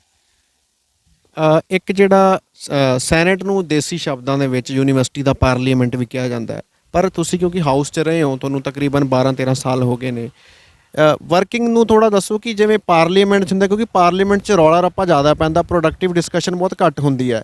ਇੱਥੇ ਵੀ ਉਸ ਤਰੀਕੇ ਦੀ ਜਿਹੜੀ ਚੀਜ਼ ਦੇਖਣ ਨੂੰ ਮਿਲਦੀ ਹੈ, ਜਾਂ ਜਿਹੜੀ ਡਿਸਕਸ਼ਨ ਹੁੰਦੀ ਹੈ ਕਿੰਨਾ ਕੁ ਅਮਲ ਕੀਤਾ ਜਾਂਦਾ, ਜਿਹੜੇ ਸਿੱਟੇ ਕੱਢਣ 'ਚ ਕਿੰਨੀ ਕਾਮਯਾਬ ਰਹਿੰਦੀ ਜਿਹੜੀ ਮੀਟਿੰਗਸ ਹੁੰਦੀਆਂ ਸੈਨੇਟ ਦੀਆਂ? ਦੇਖੋ ਜੀ, ਮੈਂ ਤਾਂ ਸਮਝਦਾ ਬੜੀਆ ਵਧੀਆ ਤਰੀਕੇ ਦੇ ਨਾਲ ਇੱਥੇ ਜਿਹੜੀਆਂ ਮੀਟਿੰਗਸ ਜਿਹੜੀਆਂ ਨੇ ਉਹ ਕੰਡਕਟ ਹੁੰਦੀਆਂ ਨੇ। ਹਾਂ, ਕਈ ਵਾਰੀ ਕਿਸੇ ਇਸ਼ੂ ਦੇ ਉੱਤੇ ਬਵਾਲ ਆ ਜਾਂਦਾ, ਉਹ ਡਿਪੈਂਡ ਕਰਦਾ ਹੈ ਹਰ ਮੈਂਬਰ ਦੇ ਉੱਤੇ ਵੀ ਉਹ ਕਿਵੇਂ ਰਿਐਕਟ ਕਰਦਾ ਹੈ। ਹਾਂ, ਓਪੀਨੀਅਨ ਔਰ ਡਿਫਰੈਂਸ ਆਫ ਓਪੀਨੀਅਨ, ਇਹ ਦੋਨੋਂ ਚੀਜ਼ਾਂ ਇਹੋ ਜਿਹੀਆਂ ਨੇ ਜਿਹੜੀਆਂ ਕਿ ਇੱਕ ਬੜਾ ਹੈਲਦੀ ਐਟਮੋਸਫੇਅਰ ਜਿਹੜੇ ਆ ਉਹ ਲਾਈਕ ਬਣਾਉਣ ਦੇ ਵਿੱਚ ਸਹਾਈ ਹੁੰਦੀਆਂ ਨੇ। ਔਰ ਇੱਕ ਇਹੀ ਚੀਜ਼ ਹੈ ਕਿ ਜਿਹੜਾ ਕੋਈ ਚੀਜ਼ ਜਿਹੜੀ ਪ੍ਰੋਡਕਟਿਵ ਹੈ, ਕੰਸਟਰਕਟਿਵ ਹੈ, ਉਹ ਹੋਣ ਦੇ ਚਾਂਸਿਸ ਬੈਟਰ ਹੁੰਦੇ ਆ। ਹੁਣ ਜੇ ਫਰਜ਼ ਕਰੋ ਤੁਸੀਂ ਹੈ ਜਾਂ ਮੈਂ, ਕੋਈ ਆਪਣਾ ਕੰਮ ਕਰੀ ਜਾਂਦੇ ਹਾਂ, ਅਤੇ ਸਾਡੀ ਜਿੰਨੀ ਕੁ ਲਿਮਿਟਿਡ ਸੋਚ ਹੈ ਅਸੀਂ ਉਹਦੇ ਹਿਸਾਬ ਨਾਲ ਉਸ ਲਾਈਨ ਆਫ ਐਕਸ਼ਨ 'ਤੇ ਰਹਿੰਦੇ ਹਾਂ। ਅਤੇ ਜੇ ਕੋਈ ਸਾਨੂੰ ਨਾਲ ਦਾ ਮਾੜਾ ਜਿਹਾ ਸਲਾਹ ਦਿੰਦਾ, ਨਹੀਂ ਯਾਰ ਇਸ ਤਰ੍ਹਾਂ ਨਹੀਂ, ਇਸ ਤਰ੍ਹਾਂ ਕਰਕੇ ਵੇਖ ਲਓ, ਇੱਕ ਨਵਾਂ ਥਾਟ ਆ ਜਾਂਦਾ ਹੈ। ਉਸ ਨਵੇਂ ਥਾਟ ਤੋਂ ਬਾਅਦ ਉਹਨੂੰ ਤੁਸੀਂ ਹੋਰ ਬੈਟਰ ਤਰੀਕੇ ਨਾਲ ਇੰਪਲੀਮੈਂਟ ਕਰ ਸਕਦੇ ਹੋ। ਹੁਣ ਇਸ ਸੰਸਥਾ ਦੇ ਵਿੱਚ 3.5 ਲੱਖ ਦੇ ਲਗਭਗ ਸਾਡੇ ਅਲੂਮਨੀ ਦੇ ਵੋਟਰਸ ਨੇ। ਕਿੰਨੇ ਹੋਰ ਸਟੂਡੈਂਟਸ ਨੇ ਜਿਹੜੇ ਸਾਨੂੰ ਦਿਨ ਬ ਦਿਨ, ਜਾਂ ਜਿਹੜੇ ਫਾਰਮਰ ਸਟੂਡੈਂਟਸ ਨੇ ਜਿਹੜੇ ਸਾਨੂੰ ਸਲਾਹ ਦੇ ਸਕਦੇ ਨੇ, ਉਹਦੇ ਜ਼ਰੀਏ ਨਾਲ ਅਸੀਂ ਉਹਨਾਂ ਦੇ ਜਿਹੜਾ ਸੋਚ ਵਿਚਾਰ ਹੈ ਉਹਨੂੰ ਵਿੱਚ ਰੱਖ ਸਕਦੇ ਹਾਂ। ਤੁਸੀਂ ਵੇਖੋ ਨਾ, ਇਨਕਲੂਸਿਵ ਪੋਲਿਸੀ ਹੈ, ਕਿੰਨੇ ਲੋਕਾਂ ਨੂੰ ਅਸੀਂ ਇਹਦੇ ਵਿੱਚ ਇਨਕਲੂਡ ਕੀਤਾ। ਦੂਸਰਾ ਟੀਚਰਸ ਕੌਂਸਟੀਚੁਐਂਸੀ ਹੈ, ਜੇ ਇੱਥੇ 1000 ਯੂਨੀਵਰਸਿਟੀ ਕੈਂਪਸ ਦਾ ਪ੍ਰੋਫੈਸਰ ਹੈ ਤਾਂ ਉਹਨਾਂ ਦੇ ਨੁਮਾਇੰਦੇ ਵੱਖਰੇ ਨੇ, ਠੀਕ ਹੈ। ਜੇ ਕੋਈ ਕਾਲਜ ਟੀਚਰਸ ਨੇ ਉਹਨਾਂ ਦੇ ਨੁਮਾਇੰਦੇ ਵੱਖਰੇ ਨੇ, ਕਿੰਨੇ ਬੰਦਿਆਂ ਦੀ ਸਲਾਹ ਦਾ ਨਿਚੋੜ ਇੱਥੇ ਪਹੁੰਚਦਾ ਹੈ। ਸੋ ਮੈਂ ਸਮਝਦਾ ਇਹ ਤਾਂ ਇੱਕ ਬੜਾ ਯੂਨੀਕ ਔਰ ਵਧੀਆ ਸਿਸਟਮ ਹੈ।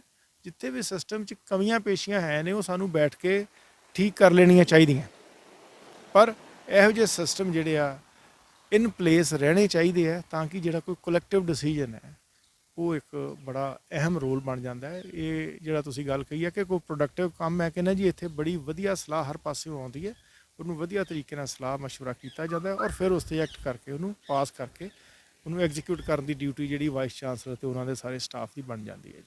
ਰੰਧਾਵਾ ਸਾਹਿਬ, ਜਿਹੜੇ ਪਿਛਲੇ ਦਿਨਾਂ ਦੇ ਵਿੱਚ ਵੱਡੇ ਲੈਵਲ ਦੇ ਪ੍ਰੋਟੈਸਟ ਦੇਖਣ ਨੂੰ ਮਿਲੇ ਯੂਨੀਵਰਸਿਟੀ ਦੇ ਵਿੱਚ, ਚਾਹੇ ਉਹ ਲਾਇਬ੍ਰੇਰੀ ਖੋਲ੍ਹਣ ਦੀ ਗੱਲ ਹੋਵੇ, ਕੈਂਪਸ ਨੂੰ ਖੋਲ੍ਹਣ ਦੀ ਗੱਲ ਹੋਵੇ, ਕਾਫੀ ਦਿਨ ਜਿਹੜਾ ਹੈਗਾ ਸਟੂਡੈਂਟਸ ਲਗਾਤਾਰ ਲਾਇਬ੍ਰੇਰੀ ਦੇ ਬਾਹਰ ਬੈਠ ਕੇ ਫਰਸ਼ 'ਤੇ ਬਹਿ ਕੇ ਪੜ੍ਹਦੇ ਰਹੇ, ਫਿਰ ਜਾ ਕੇ ਲਾਇਬ੍ਰੇਰੀ ਖੋਲ੍ਹੀ ਹੈ। ਤੇ ਸੋ ਇਹ ਪ੍ਰੋਟੈਸਟ ਵਧੇ ਨੇ, ਸੋ ਅਥਾਰਟੀਜ਼ ਦੇ ਖਿਲਾਫ ਲਗਾਤਾਰ ਉਹਨਾਂ ਨੇ ਐਲੀਗੇਸ਼ਨਸ ਲਾਏ। ਸੋ ਤੁਸੀਂ ਕਿਉਂਕਿ ਸਟੂਡੈਂਟਸ ਕਿੱਤੇ ਨਾਲ ਤੁਹਾਡਾ ਬਹੁਤ ਜਿਵੇਂ ਤੁਸੀਂ ਇਹਨਾਂ 'ਚ ਵਿਚਰਦੇ ਹੋ, ਸੋ ਹੁਣ ਇਸ ਤਰੀਕੇ ਦੇ ਜਿਹੜੇ ਅੱਗੇ ਹੈ ਇਹ ਚੀਜ਼ਾਂ ਨਾ ਹੋਣ, ਸਟੂਡੈਂਟਸ ਨੂੰ ਡਿਫਿਕਲਟੀ ਨਾ ਆਵੇ, ਸੋ ਇਹਦੇ ਲਈ ਕੀ ਕਰਨਾ ਚਾਹੋਗੇ ਅਗਰ ਤੁਸੀਂ ਇਲੈਕਟ ਹੁੰਦੇ ਹੋ ਦੁਬਾਰਾ? ਦੇਖੋ ਜੀ, ਇਹਦੇ ਵਾਸਤੇ ਉਹਦਾ ਸਾਰੇ ਦੇ ਪਿੱਛੇ ਕਾਰਨ ਤਾਂ ਇੱਕ ਮਹਾਮਾਰੀ ਦਾ ਹੈ, ਔਰ ਉਹ ਮਹਾਮਾਰੀ ਕਿਸੇ ਕੋਈ, ਮੈਂ ਇਹ ਨਹੀਂ ਕਹਿੰਦਾ ਕਿ ਕਿਸੇ ਦੇ ਵੱਸ ਦੀ ਗੱਲ ਹੈ। ਚਲੋ ਹੁਣ 1 ਸਾਲ ਤੋਂ ਵੱਧ ਦਾ ਟਾਈਮ ਹੋ ਗਿਆ, ਮਿਡ ਆਫ ਮਾਰਚ 2020 ਤੋਂ ਅੱਜ ਹੁਣ ਅਪ੍ਰੈਲ ਦੇ ਅੱਧ 'ਚ ਆ ਗਏ ਆ 2021 ਦੇ, 12-13 ਮਹੀਨੇ ਇਹਦੇ ਨਾਲ ਲੜਦਿਆਂ ਹੋ ਗਏ ਆ।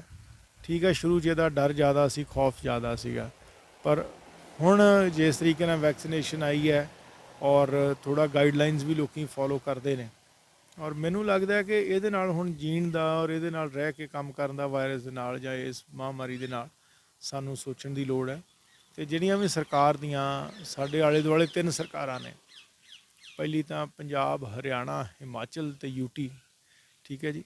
ਅਤੇ ਚਲੋ ਯੂਟੀ ਜਿਹੜੀ ਹੈ ਕੰਟਰੋਲ ਹੁੰਦੀ ਹੈ ਭਾਰਤ ਸਰਕਾਰ ਤੋਂ, ਚੌਥੀ ਸਰਕਾਰ ਇਹ ਹੋ ਗਈ। ਜਿਹੜੀਆਂ ਵੀ ਸਰਕਾਰਾਂ ਦੇ ਸਾਡੇ ਗੁਆਂਢ ਦੀਆਂ ਜਾਂ ਸਾਡੇ ਇਸ ਮੌਕੇ ਦੇ ਹੈਗੇ ਜਿਹੜੇ ਵੀ ਹਦਾਇਤਾਂ ਨੇ, ਜੋ ਵੀ ਹੋਮ ਮਿਨਿਸਟਰੀ ਦੀਆਂ ਹਦਾਇਤਾਂ ਨੇ, ਸਾਨੂੰ ਉਹਨੂੰ ਮੰਨਦੇ ਹੋਏ, ਸਮਝਦੇ ਹੋਏ ਕਿ ਭਾਈ ਇਸ ਤਰੀਕੇ ਨਾਲ ਆਪਣਾ ਜਿਹੜਾ ਹੈਗਾ ਤੁਸੀਂ ਇਸ ਮਹਾਂਮਾਰੀ ਵਿੱਚ ਕੰਟਰੋਲ ਰੱਖੋ, ਇਹਨਾਂ ਚੀਜ਼ਾਂ ਦਾ ਖਿਆਲ ਰੱਖੋ, ਉਹ ਸਮਝਦੇ ਹੋਏ ਜਿਹੜੀਆਂ ਚੀਜ਼ਾਂ ਵੀ ਆ ਖੋਲ੍ਹ ਦੇਣੀਆਂ ਚਾਹੀਦੀਆਂ ਨੇ।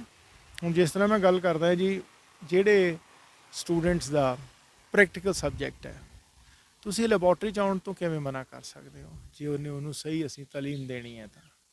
ਜੇ ਕੋਈ ਨੋਨ ਪ੍ਰੈਕਟੀਕਲ ਸਬਜੈਕਟ ਹੈਗਾ ਜਿਹਦੇ ਪ੍ਰੈਕਟੀਕਲ ਕਲਾਸ ਦੀ ਜ਼ਰੂਰਤ ਨਹੀਂ ਹੈ, ਆਪਾਂ ਕਹਿ ਸਕਦੇ ਹਾਂ ਕਿ ਪ੍ਰੋਫੈਸਰ ਸਾਹਿਬਾਨ ਨੂੰ ਕਿ ਤੁਸੀਂ ਭਾਈ ਆਪਣੀ ਔਨਲਾਈਨ ਟੀਚਿੰਗ ਕਰ ਲਓ, ਉਹਦੇ 'ਤੇ ਇਨਸ਼ੋਰ ਕਰੋ ਕਿ ਬੱਚਾ ਜਿਹੜਾ ਤੁਹਾਡੀ ਕਲਾਸ, ਕਿਉਂਕਿ ਇਲੈਕਟ੍ਰੋਨਿਕਲੀ ਹੈ, ਹਰ ਗੈਜਟ ਅਵੇਲੇਬਲ ਹੈ, ਹਰ ਟੈਕਨੋਲੋਜੀ ਅਵੇਲੇਬਲ ਹੈ, ਤੁਹਾਨੂੰ ਪਤਾ ਲੱਗ ਜਾਂਦਾ ਕਿੰਨੇ ਬੱਚੇ ਇਹਦੇ 'ਚ ਪਾਰਟੀਸਪੇਟ ਕਰ ਰਹੇ ਨੇ। ਅਤੇ ਉਹਦੇ ਵਿੱਚ ਉਹਨਾਂ ਕੋਲ ਤੁਸੀਂ ਰਿਟਨ ਫਾਰਮ ਦੇ ਵਿੱਚ ਕੋਈ ਰਿਪੋਰਟਸ, ਕੋਈ ਬਾਈ ਮੰਥਲੀ ਕੁਛ ਇਸ ਤਰ੍ਹਾਂ ਕਰਕੇ ਕੋਈ ਮੰਗਾਉਂਦੇ ਰਹੋ ਤਾਂ ਕਿ ਉਹ ਪੜ੍ਹਾਈ ਦੇ ਨਾਲ ਜੁੜੇ ਰਹਿਣ, ਅਤੇ ਇਹ ਹੋ ਸਕਦਾ। ਪਲੱਸ ਜਿੱਥੇ ਬੱਚੇ ਸੀਨੀਅਰ ਹੈਗੇ ਨੇ, ਜਿਹੜੇ ਡਾਕਟਰਲ ਕੋਰਸਿਸ ਵਿੱਚ ਨੇ, ਜਿਹੜੇ ਸਾਇੰਸ ਦੇ ਨਾਲ ਹੈਗੇ ਨੇ, ਸਬਜੈਕਟਾਂ ਜੁੜੇ ਹੋਏ, ਜਿੱਥੇ ਪ੍ਰੈਕਟੀਕਲ ਜਾਂ ਲੈਬ ਵਰਕ ਜ਼ਰੂਰੀ ਹੈਗਾ, ਉਹਨਾਂ ਦਾ ਤਾਂ ਉਹ ਘਰੇ ਕੋਈ ਹਰੇਕ ਆਪਣੀ ਲੈਬ ਦਾ ਖੋਲ੍ਹ ਨਹੀਂ ਸਕਦਾ। ਜੇ ਤੁਸੀਂ MA ਇੰਗਲਿਸ਼ ਕਰ ਰਹੇ ਹੋ ਤਾਂ ਤੁਸੀਂ ਘਰੋਂ ਬੈਠੇ ਕਲਾਸ ਵੀ ਲਾ ਸਕਦੇ ਹੋ, ਪਰ ਜੇ ਤੁਸੀਂ ਬਾਇਓਟੈਕਨੋਲੋਜੀ ਦੇ ਸਟੂਡੈਂਟ ਹੋ ਤਾਂ ਤੁਹਾਨੂੰ ਇੱਕ ਲੈਬੋਰਟਰੀ ਦੀ ਵੀ ਉਨੀ ਲੋੜ ਪੈਂਦੀ ਹੈ। ਬਾਇਓਮੈਡੀਕਲ ਸਾਇੰਸਿਸ ਦੇ ਸਟੂਡੈਂਟ ਹੋ ਤੁਹਾਨੂੰ ਲੈਬੋਰਟਰੀ ਦੀ ਵੀ ਲੋੜ ਪੈਂਦੀ ਹੈ। ਸੋ ਉੱਥੇ ਸਾਰਿਆਂ ਨੂੰ ਅਲਾਓ ਨਾ ਕਰੋ, ਫੇਜ਼ਡ ਮੈਨਰ 'ਚ ਕਰ ਦਿਓ ਕਿ ਤੁਹਾਡੇ ਕਲਾਸ ਦੇ ਵਿੱਚ 50 ਸਟੂਡੈਂਟ ਨੇ, 10-10 ਤੁਸੀਂ ਰੋਜ਼ ਅਲਾਓ ਕਰ ਦਿਓ। ਸੋ ਇਸ ਤਰੀਕੇ ਦੇ ਨਾਲ ਵੀ, ਜਾਂ ਕੋਈ ਟਾਈਮ ਆਵਰਸ ਬਣਾ ਲਵੋ, ਕੁਛ ਇਸ ਤਰ੍ਹਾਂ ਦਾ ਕਰਨ ਦੀ ਲੋੜ ਹੈ ਜਿਹਦੇ ਨਾਲ ਇਸ ਮੌਕੇ ਦੀ ਘੜੀ ਦੇ ਉੱਤੇ ਸਾਨੂੰ ਸਟੂਡੈਂਟਸ ਨੂੰ ਇਹਨਾਂ ਕੁ ਅਲਾਓ ਕਰਨਾ ਚਾਹੀਦਾ ਕਿ ਇਹ ਐਨ ਮਾਸ ਵੀ ਕੋਈ ਬਹੁਤਾ ਸਪਰੈਡ ਨਾ ਹੋਵੇ, ਔਰ ਦੂਸਰਾ ਇਹ ਹੈ ਕਿ ਇਹਦੇ ਨਾਲ ਸਟੂਡੈਂਟਸ ਵੀ ਜਿਹੜੇ ਹੈ ਉਹ ਪਾਰਟੀਸਪੇਟ ਕਰ ਸਕਣ ਆਪਣੀ ਐਜੂਕੇਸ਼ਨ ਦੇ ਪ੍ਰੋਸੈਸ ਦੇ ਵਿੱਚ। ਰੰਧਾਵਾ ਸਾਹਿਬ, ਆਖਰੀ ਸਵਾਲ, ਜਿਹੜਾ ਯੂਥ ਹੈ, ਸਟੂਡੈਂਟਸ ਹੈ, ਉਹ ਜਿਹੜੀ ਇੰਨੀ ਮਤਲਬ ਕਿ ਵੱਡੀ ਗਿਣਤੀ ਦੇ ਵਿੱਚ ਬਾਹਰ ਨੂੰ ਜਾ ਰਹੇ ਨੇ, ਫੋਰਨ ਕੰਟਰੀਜ਼ ਦਾ ਜਿਹੜਾ ਕਰੇਜ਼ ਹੈ ਕਿਤੇ ਨਾ ਕਿਤੇ, ਸੋ ਇਸ ਖਤਰੇ ਨੂੰ ਕਿਵੇਂ ਦੇਖਦੇ ਹੋ? ਕਿਉਂਕਿ ਪਹਿਲੀ ਗੱਲ ਤਾਂ ਸਕੂਲਿੰਗ ਤੋਂ ਬਾਅਦ ਹੀ ਇਹ ਹੋ ਜਾਂਦਾ ਕਿ ਬਾਹਰ ਜਾਣਾ, ਫਿਰ ਜਾਂ ਵੱਧ ਤੋਂ ਵੱਧ ਗ੍ਰੈਜੂਏਸ਼ਨ ਕਰਦੇ ਨੇ, ਉਸ ਤੋਂ ਬਾਅਦ ਬਾਹਰ ਜਾਣ ਦੀ ਜਿਹੜੀ ਉਹ ਇੱਛਾ ਹੈਗੀ ਆ ਉਹ ਅੰਦਰ ਆ ਜਾਂਦੀ ਹੈ। ਸੋ ਕਿਵੇਂ ਦੇਖਦੇ ਹੋ ਕਿ ਜਿਹੜਾ ਇੰਨਾ ਯੂਥ ਜਿਹੜਾ ਇੱਥੇ ਪੜ੍ਹ ਸਕਦਾ ਸੀ ਉਹ ਬਾਹਰ ਨੂੰ ਚਲਾ ਗਿਆ? ਦੇਖੋ ਜੀ, ਇਹਦੇ ਵਾਸਤੇ ਤਾਂ ਮੈਂ ਤੁਹਾਨੂੰ ਇਹੀ ਕਹਾਂਗਾ ਕਿ ਇੱਕ ਬੜੀ ਮੰਦਭਾਗੀ ਗੱਲ ਹੈ ਕਿ ਸਾਡਾ 125 ਕਰੋੜ ਤੋਂ ਵੱਧ ਦੀ ਪਾਪੂਲੇਸ਼ਨ ਵਾਲਾ ਮੁਲਕ ਹੋਵੇ ਜਿਹੜਾ ਕਿ ਆਪਣੇ ਆਪ ਦੇ ਵਿੱਚ ਇੱਕ ਸੈਲਫ ਰਿਲਾਇੰਟ ਸੈਟਅਪ ਕਾਫੀ ਹੱਦ ਤੱਕ ਬਣਿਆ ਹੈ, ਗਾਂ ਅੱਗੇ ਹੋਰ ਬਣੇ ਤੇ ਜ਼ਿਆਦਾ ਵਧੀਆ ਗੱਲ ਹੈ।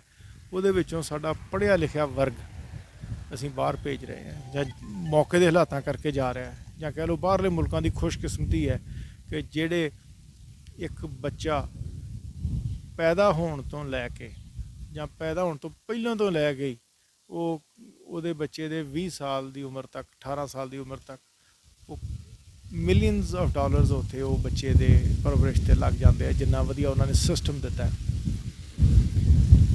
ਅਤੇ ਉਹਨਾਂ ਨੂੰ ਇੱਕ 18-20 ਸਾਲ ਦਾ 16 ਤੋਂ 20 ਸਾਲ ਦੀ ਉਮਰ ਵਾਲੇ ਬੱਚੇ ਆ ਜਿਹੜੇ 12ਵੀਂ ਤੋਂ ਬਾਅਦ ਜ਼ਿਆਦਾ ਇਸ ਵੇਲੇ ਬਾਹਰ ਜਾ ਰਹੇ ਆ, ਉਹਨਾਂ ਨੂੰ ਇੱਕ ਪਲਿਆ ਪਲਾਇਆ ਹੋਇਆ ਬੱਚਾ, ਇੱਕ ਐਜੂਕੇਟਿਡ ਬੱਚਾ, ਇੱਕ ਉਹਨਾਂ ਨਾਲ ਲਿੰਗੁਇਸਟਿਕ ਕੋਈ ਪ੍ਰੋਬਲਮ ਨਾ ਹੋਵੇ, ਕੋਈ ਲੈਂਗੁਏਜ ਕਮਿਊਨੀਕੇਸ਼ਨ ਬੈਰੀਅਰ ਨਾ ਹੋਵੇ, ਉਹ ਵਾਲਾ ਬੱਚਾ ਉਹਨਾਂ ਕੋਲ ਇੱਕ ਹੈਲਦੀ ਬੱਚਾ ਸਾਡਾ ਪਹੁੰਚ ਜਾਂਦਾ ਹੈ। ਤਾਂ ਜਿੰਨੇ ਉੱਥੇ 50 ਸਾਲ ਆਪਣਾ ਜਿਹੜਾ ਸਰੀਰ ਹੰਡਾਉਣਾ ਹੈ, ਉੱਥੇ ਕੰਮ ਕਰਨਾ ਹੈ, ਚਾਹੇ ਉਹਨੇ ਸਕਿੱਲ ਲੇਬਰ ਕਰਨੀ ਹੈ, ਚਾਹੇ ਕੋਈ ਹੋਰ ਲਾਈਨ ਦੇ ਵਿੱਚ ਕੰਮ ਕਰਨਾ ਹੈ, ਬਿਜ਼ਨਸ ਕਰਨਾ ਹੈ, ਉਹਨੇ ਉਸ ਦੇਸ਼ ਦੀ ਤਰੱਕੀ ਦੇ ਵਿੱਚ ਹਿੱਸਾ ਪਾਉਣਾ ਹੈ। ਇਹ ਉਹਨਾਂ ਲਈ ਖੁਸ਼ਕਿਸਮਤੀ ਹੈ, ਇਹ ਸਾਡੇ ਲਈ ਬੜਾ ਮੰਦਭਾਗਾ ਹੈ।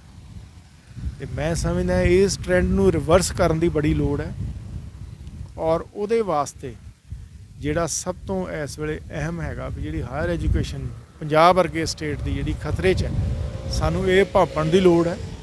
ਸਾਨੂੰ ਦੋਨੋਂ ਚੀਜ਼ਾਂ ਦੇ ਉੱਤੇ ਬੈਲੈਂਸਡ ਅਪਰੋਚ ਰੱਖ ਕੇ ਕਿ ਉਹਨਾਂ ਲਈ ਕੋਈ ਚੰਗੇ ਐਵਨਿਊਜ਼ ਕੁਛ, ਹੁਣ ਜਿਸ ਤਰ੍ਹਾਂ ਫਰਜ਼ ਕਰੋ ਕਿ ਬੱਚਾ ਇੱਥੇ ਕਹਿੰਦਾ ਉਹਨੂੰ ਸਰਕਾਰ ਵੱਲੋਂ ਕੋਈ ਲੋਨ ਹੀ ਇਹੋ ਜਿਹਾ ਮਿਲ ਜਾਵੇ ਕਿ ਮੈਂ ਇੱਕ ਫਰਜ਼ ਕਰੋ ਵੀ ਇੰਜੀਨੀਅਰਿੰਗ ਦਾ ਕੋਰਸ ਕਰਨਾ ਹੈ, ਮੇਰੇ 4 ਸਾਲਾਂ ਦੀ ਡਿਗਰੀ ਦਾ ਆਹ ਖਰਚਾ ਹੈ, ਮੈਨੂੰ ਸਰਕਾਰ ਸੌਫਟ ਲੋਨ ਦੇ ਦੇਵੇ ਇੰਟਰਸਟ ਫਰੀ, ਅਤੇ ਜਿਹੜੀ ਮੇਰੀ ਪਹਿਲੀ ਜੋਬ ਹੈ ਉਸ ਤੋਂ ਬਾਅਦ ਮੇਰੀ EMI ਵਿੱਚ ਉਹੀ ਇੰਟਰਸਟ ਫਰੀ ਲੋਨ ਮੇਰਾ ਵਾਪਸ ਹੋ ਜਾਵੇ, ਕੁਛ ਇਸ ਤਰ੍ਹਾਂ ਦਾ, ਤਾਂ ਕਿ ਅਸੀਂ ਲੋਕਾਂ ਨੂੰ, ਕਿਉਂਕਿ ਜਦੋਂ ਤੁਸੀਂ ਕਿਸੇ ਨੂੰ ਲੋਨ ਦਿਓਗੇ ਨਾਲ ਇਹ ਵੀ ਕਹਿ ਸਕਦੇ ਹੋ ਤੁਹਾਨੂੰ ਆਪਣੀ ਡਿਗਰੀ ਕਰਨ ਤੋਂ 5 ਸਾਲ ਤੱਕ 10 ਸਾਲ ਤੱਕ ਇੰਡੀਆ 'ਚ ਰਹਿ ਕੇ ਕੰਮ ਕਰਨਾ ਪਏਗਾ।